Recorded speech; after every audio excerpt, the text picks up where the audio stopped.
గత వారం 10 రోజుల నుంచి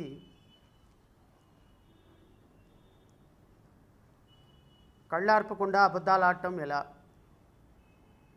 ఈ అబద్ధాలని మన వారపత్రికలు, మన మానస పుత్రికలైనటువంటి పత్రికల ద్వారా ప్రచారం చేసి రాష్ట్ర ప్రజలని మోసం చేయటం ఎలా, వీటి మీద బహుశా భారతదేశంలోనే ప్రతిష్టాత్మకమైనటువంటి యూనివర్సిటీలో పిహెచ్డి చేసినటువంటి ఘనత మన గౌరవ ముఖ్యమంత్రి చంద్రబాబు నాయుడు గారికి దక్కే అవకాశం అయితే పుష్కలంగా కనిపిస్తుంది. ఒక ప్రభుత్వం ఏర్పడిన తర్వాత ఆ ప్రభుత్వాన్ని కాస్త నిజాయితీతో నడుపుతారు అనేటువంటిది ప్రజల యొక్క మ్యాండేట్. చంద్రబాబు నాయుడు గారు కొంత విజనరీ ఉన్న లీడర్.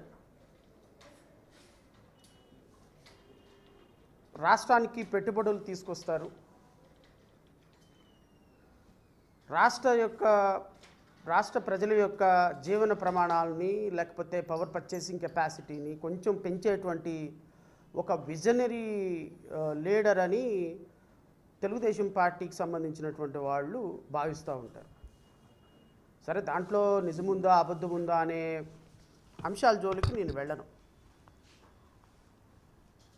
ఇప్పుడు ఒక వ్యక్తి బాగా చదువుకొని ఒక ఫస్ట్ మార్క్ వస్తే ఆ వ్యక్తి బాగా చదివి కష్టపడి చదివినట్టు అర్థం. ఒక కుర్రోడు అన్నిట్లో కనీసం 35 మార్కులు కూడా దాటకుండా అన్నిట్లో 10 మార్కులు 5 మార్కులు వచ్చి బయటకు వచ్చిన తర్వాత నేను అద్భుతంగా కష్టపడ్డాను, రాత్రింబవళ్ళు నిద్ర లేకుండా చదివాను, మరి నాకు ఫస్ట్ క్లాస్ రాలేదు, నేనేం చేసేది, పేపర్ దిద్దేవాడు తప్ప అన్నట్టు రాష్ట్ర ముఖ్యమంత్రి ఈ దేశానికి రాజకీయాలు నేర్పినటువంటి అనుభవం ఉన్నటువంటి వ్యక్తి. కరెక్టే, కాసేపు అనుకుందాం, ఫర్ ఆర్గ్యుమెంట్సే కరెక్ట్ అనుకుందాం. రాష్ట్రపతులను కూడా ఎన్నిక చేయటంలో ప్రధానమైనటువంటి పాత్ర వహించినటువంటి వ్యక్తి.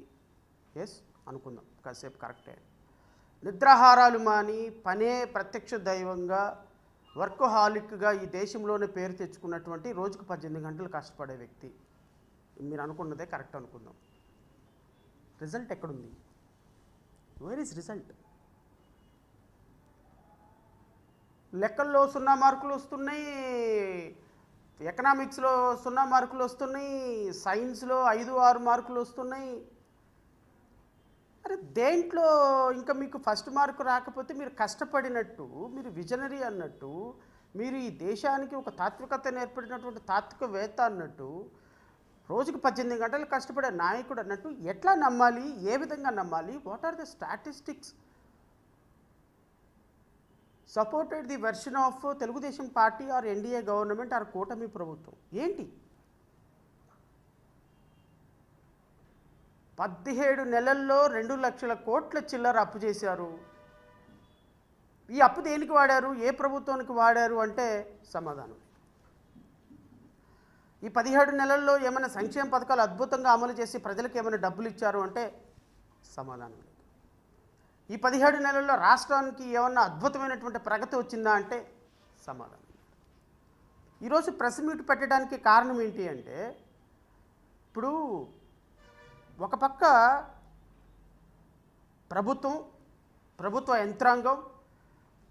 ప్రభుత్వ యంత్రాంగానికి డప్పులు కొడుతూ వారి అజెండాని మోసేటువంటి ఈనాడు, ఆంధ్రజ్యోతి,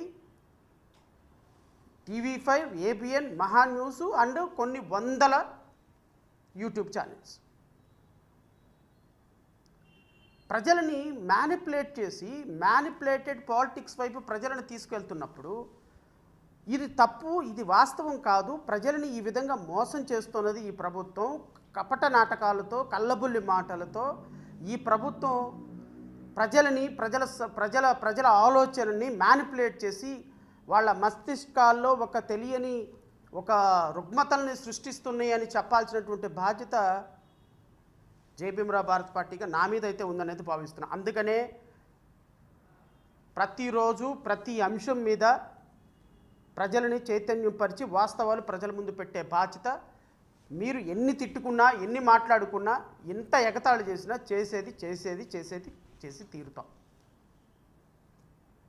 గత ప్రభుత్వంలో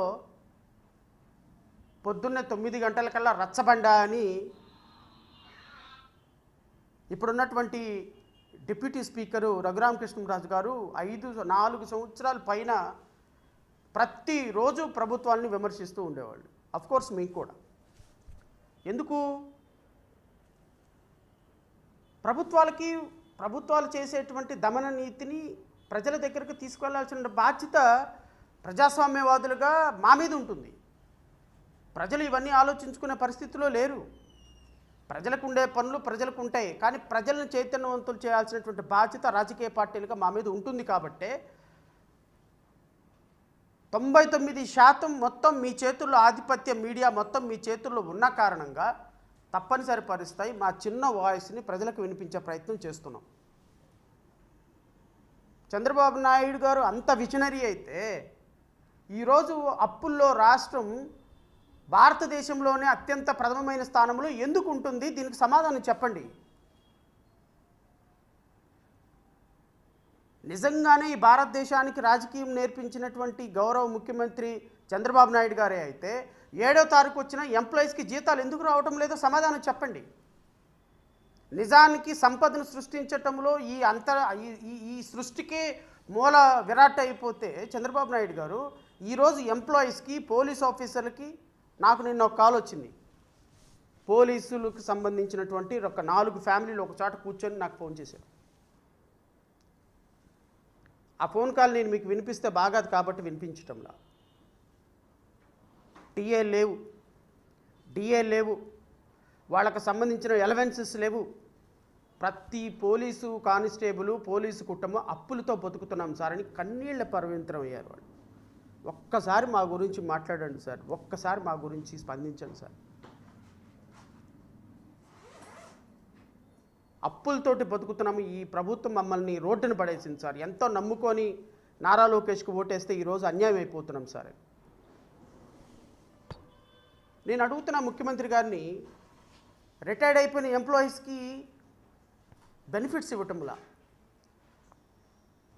అత్యంత దుర్మార్గకరం ఏంటి అంటే రాష్ట్ర ప్రజలు ఆలోచించాల్సింది, ఒక 35 సంవత్సరాలు పనిచేసిన ఒక సాధారణమైనటువంటి ఉద్యోగి